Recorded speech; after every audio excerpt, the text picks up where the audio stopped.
Mga kapuso, may mga pag-ulan pa rin sa ilang bahagi ng bansa dahil sa bagong low pressure area at iba pang weather system. Sa vicinity ng Polillo Island sa Quezon, huling namataan ng LPA. Ayon sa Pag-asa, dahil sa interaction nito sa lupa ay posibleng malusaw rin ito sa loob ng susunod na 24 oras. Pero patuloy ito magpapaulan ngayong gabi o madaling araw sa ilang bahagi ng bansa. Bukod sa LPA, patuloy rin ang pag-iral ng easterlies at nananatili rin ang tsansa ng localized thunderstorms.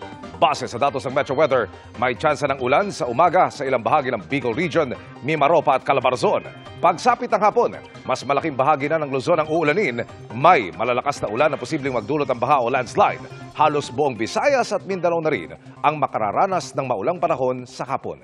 Heavy to intense rain sa ilang lugar, kaya maging alerto. Sa Metro Manila, may tsansa pa rin ng mga kalat-kalat na ulan sa ilang lungsod bukas. Samantala, sa outlook ng Pag-asa, dalawang bagong sama ng panahon ang posibleng mabuo sa silangan ng bansa. Ang isa, mababa ang tsansang tumbukin ng Pilipinas habang posible namang pumasok sa par sa Biyernes. Ang isa pa, hindi inaalis ng Pag-asa ang posibilidad nitong maging bagyo habang lumalapit sa lupa. Pwede pang magbago ang forecast, kaya tutok lamang sa updates.